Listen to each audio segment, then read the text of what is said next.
नमस्कार, मैं Harikishan Meena, assistant professor physics, government girls college Kairwara, mechanics के ई लेक्चर में आपका स्वागत है। इस लेक्चर में हम लोग पढ़ेंगे तरलों के बहने का अवैधता का सिद्धांत। ठीक है, तरलों के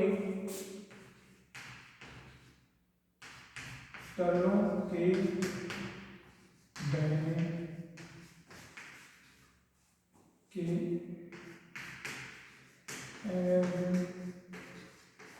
अवैधता का सिद्धांत।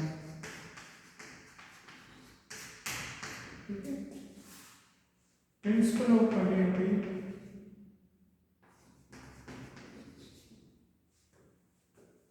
of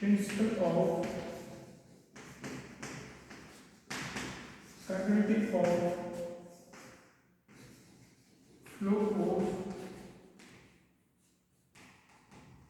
ठीक है, principle of continuity of flow of liquid, तरलों के बहने का अविरतता का सिद्धांत। ये सिद्धांत क्या कहता है कि किसी इनकम्प्रेसिबल असंपीड़ित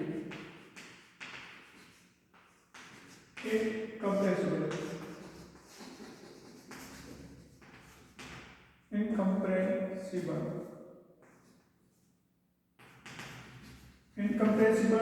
और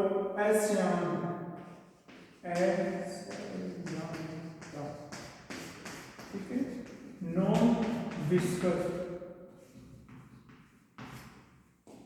ठीक है, तो ये जो सिद्धांत है तरलों के बहने का, जो अविरतता का सिद्धांत है, वो ऐसे तरलों के लिए है जो इनकम्प्रेसिबल है और नॉन विस्कस है। ठीक है, तो ये सिद्धांत क्या कहता है? अविरतता का सिद्धांत, ये अविरतता का सिद्धांत कहता है कि अगर कोई तरल असंपीड्य है, इनकम्प्रेसिबल है, असंयन है और वह किसी असमान अनुप्रस्थ काट वाले किसी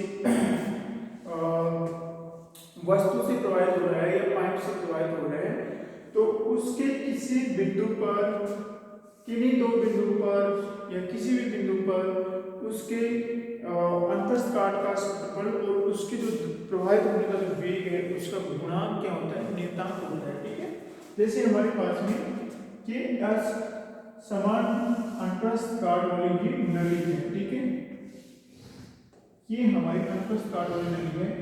इस अंतस्थ काट का क्षेत्रफल कितना है? A1 है, इसका A1 है, इसका क्षेत्रफल A2 है।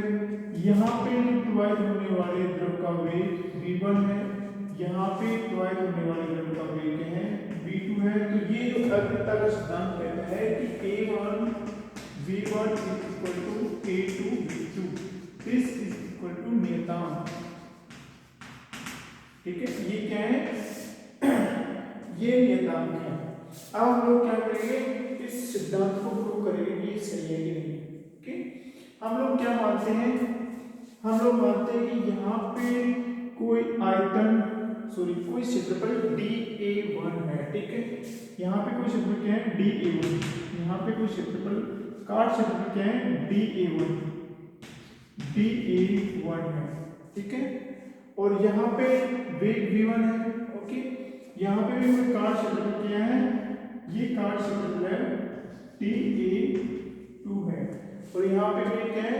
V2 है। ओके, और हम लोग मानते हैं कि इसमें जो लिक्विड प्रवाह हो रहा है उसका आयतन कितना है? उसका आयतन है रो। उसका आयतन है रो।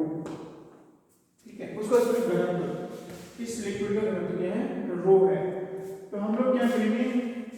ये रो घनत्व रो है, रो मतलब दिस इज द्रव्यमान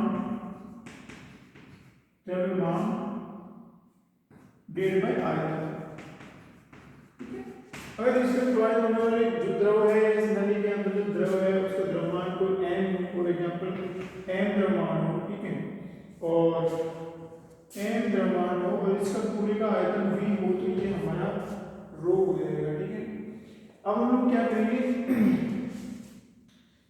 dt समय में इस dA1 जो काट क्षेत्र है उससे प्रवाहित होने वाले द्रव की दूरी यहाँ पे ये इतने दूर तक प्रवाहित हो जाता है, ठीक है, dt समय में, ठीक है, dt समय में इतने दूर प्रवाहित हो जाता है। और ये भी dt समय में पहले से कोई तो यहाँ था, ये यहाँ तक आ जाता है dt समय में, ठीक है।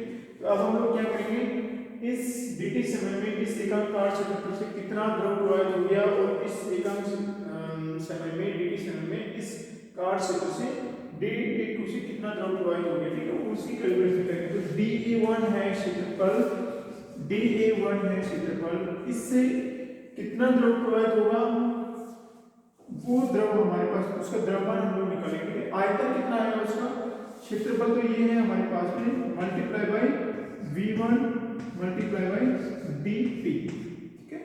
ये इस काट क्षेत्रफल से dt समय में जो प्रवाहित होगा द्रव, उसका आयतन आ गया, ठीक है। उसी प्रकार से इस dA2 क्षेत्रफल से dt समय में कितना जो द्रव प्रवाहित होगा उसका आयतन कितना आएगा, ये तो हमारा क्षेत्रफल हो गया, उसको हम लोग लंबाई जो भी आएगी हमारी उससे गुणा कर देंगे, जो कि d2 dt है, ठीक है, सेम है dt। अब हम लोग क्या करेंगे कि dt समय में इस एकांक काट क्षेत्र से कितना, सॉरी dA2 काट क्षेत्र से कितना द्रव्यमान प्रवाहित हो गया, तो हम लोग क्या करेंगे, अगर इसको हम लोग रो से गुणा कर दें, ठीक है, इसको भी हम लोग रो से गुणा कर दें, तो इस एकांक काट क्षेत्र से, इस dA1 काट क्षेत्र से प्रवाहित होने वाला द्रव का आयतन, ये तो क्या है, यहाँ तक तो आयतन है, रो से मल्टीप्लाई करके उसका द्रव्यमान आ जाएगा, यहाँ तक आयतन है, रो से मल्टीप्लाई करके द्रव्यमान आ जाएगा, ठीक है। देखो आयतन क्या होता है, क्षेत्रफल गुणा लंबाई होती है, यहाँ पे वेग को अगर हम लोग, ठीक है, वेग क्या होता है, दूरी डिवाइडेड बाय, ठीक है, दूरी या विस्थापन डिवाइडेड बाय समय होता है, ठीक है। तो वेग को अगर हम लोग समय से मल्टीप्लाई करेंगे तो दूरी आ जाती है, कितनी दूरी तक चला है, कितना विस्थापन हुआ, हम लोग वेग को समय से मल्टीप्लाई करते हैं, हमारे जो क्या आएगा, ये लंबाई आएगी, तो लंबाई को क्षेत्रफल से मल्टीप्लाई करेंगे तो हमारा आयतन आ जाएगा कि dt समय में जो द्रव प्रवाहित होगा dA1 से, उसका आयतन कितना होगा, और हम लोग उसकी घनत्व से मल्टीप्लाई करेंगे तो उसका द्रव्यमान आ जाएगा। उसी प्रकार से हमारा dA2 काट से dt समय में कितना द्रव प्रवाहित होगा उसका आयतन है ये, और द्रव्यमान से रो से घनत्व से मल्टीप्लाई करते ही हमारा उसका द्रव्यमान आ जाएगा। अब हम लोग क्या करेंगे, इस पूरे काट क्षेत्रफल A1 से प्रवाहित होने वाले द्रव का द्रव्यमान क्या करेंगे, तरल का द्रव्यमान, तो हम लोग क्या करेंगे, इसका हम लोग समाकलन कर देंगे 0 से A1 तक, वैसे ही इसका हम लोग 0 से A1 तक इसका समाकलन कर देंगे, ठीक है, ओके। तो हम लोग समाकलन करते हैं, देखते हैं क्या आता है। देखो ये हमारा कांस्टेंट है, रो कांस्टेंट है, v1 कांस्टेंट है, ये भी कांस्टेंट है, ये dt हमारा कांस्टेंट नहीं है, ठीक है, सॉरी, ओके। तो ये हमारा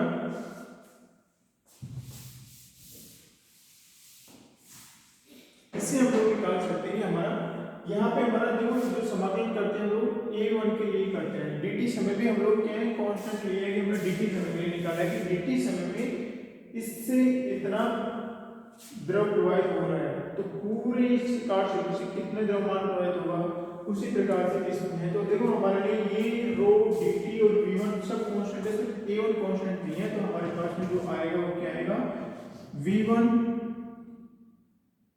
रो dt और फिर आएगा हमारा A1, ठीक है। ये इस काट क्षेत्र से dt समय में अंदर की ओर प्रवाहित होने वाला द्रव का आयतन द्रव्यमान आता है, और किसी प्रकार से हमारा रो dt और v2 कांस्टेंट है और dA2 नहीं है, तो ये हमारा आ जाएगा v2 रो dt। फिर से एक बार समझ लेते हैं हम लोग, हमने क्या किया, असमान आकार की एक नली, ठीक है, असमान अंतस्कार वाली एक नली, इसका अंतस्कार यहाँ पे संख्या है, यहाँ पे चौड़ा है, ठीक है, और हम लोग उसमें से ऐसे तरल को प्रवाहित करते हैं जो इनकम्प्रेसिबल है और नॉन विस्कस है, ठीक है। तो हमारा जो अवयवता का सिद्धांत ये कहता है कि इसके किसी भी बिंदु पर या किसी भी बिंदु पर जो अनुप्रस्थ काट है उस पर उसका क्षेत्रफल और उस अनुप्रस्थ काट में से प्रवाहित होने वाला जो द्रव है उसका वेग, दोनों क्या है नियतांक रहते हैं, ठीक है। जैसे यहाँ पे अनुप्रस्थ काट, पूरा अनुप्रस्थ काट कितना है a1, तो यहाँ पे प्रवाहित होने वाले द्रव का वेग कितना है v1। यहाँ पे अनुप्रस्थ काट क्या है a2 और वेग कितना है v2। ये क्या है, ये इनका गुणनफल है a1 v1 और a2, ये क्या है कांस्टेंट रहता है। हम लोग सिद्ध करेंगे कांस्टेंट है नहीं, इसके लिए हम लोग क्या करते हैं, दोनों अनुप्रस्थ काटों पे हम लोग dA1 और dA2 हम लोग क्षेत्रफल लेते हैं और dt समय में ये इस क्षेत्रफलों से प्रवाहित होने वाला द्रव कितनी दूर तक जाएगा, ये जाएगा हमारा, यहाँ पे तो जाएगा dt v1 दूरी तक जाएगा और यहाँ पे जाएगा हमारा dt v2 दूरी तक जाएगा। तो ये हमारी लेंथ आ गई। इस लेंथ को हम लोग इस क्षेत्रफल से मल्टीप्लाई करेंगे तो हमारा आयतन आ जाएगा कि भाई dt समय में कितना आयतन प्रवाहित हो गया। और उसी प्रकार से इस dA1 को हम लोग इससे मल्टीप्लाई करेंगे तो आयतन आ जाएगा। ये आयतन आ गया। इस आयतन को हम लोग अगर घनत्व से मल्टीप्लाई करेंगे तो हमारा द्रव्यमान आ जाएगा, ठीक है। देखो अगर आयतन को हम लोग द्रव्यमान घनत्व से मल्टीप्लाई करेंगे तो द्रव्यमान आएगा। तो यहाँ पे ये हमारा द्रव्यमान आएगा कि dt समय में इस dA1 से इतना द्रव्यमान का तरल प्रवाहित हो गया और dt समय में इस क्षेत्रफल से इतना हमारा द्रव प्रवाहित हो गया, जिसका द्रव्यमान इतना है। अब हम लोग ज्ञात करेंगे कि इस पूरे काट क्षेत्रफल a1 से कितना होगा, तो हम लोग इसका समाकलन कर देंगे। उसी प्रकार इस पूरे काट क्षेत्रफल से कितना द्रव्यमान प्रवाहित होगा dt समय में, तो हम लोग इसका समाकलन कर देंगे। क्योंकि dt समय हमारे लिए कांस्टेंट है, हमारे लिए ρ भी कांस्टेंट है, v1 भी कांस्टेंट है, तो हमारे लिए dA1 क्या है, 0 से लेकर a1 तक है, तो इसका समाकलन करके हमारे पास ये आ गया और यहाँ पे ये आ गया, ठीक है। तो हम लोग कैलकुलेट किए कि a1 काट क्षेत्रफल से dt समय में कितने द्रव्यमान प्रवाहित होगा और a2 काट क्षेत्रफल से dt समय में कितना द्रव्यमान प्रवाहित होगा।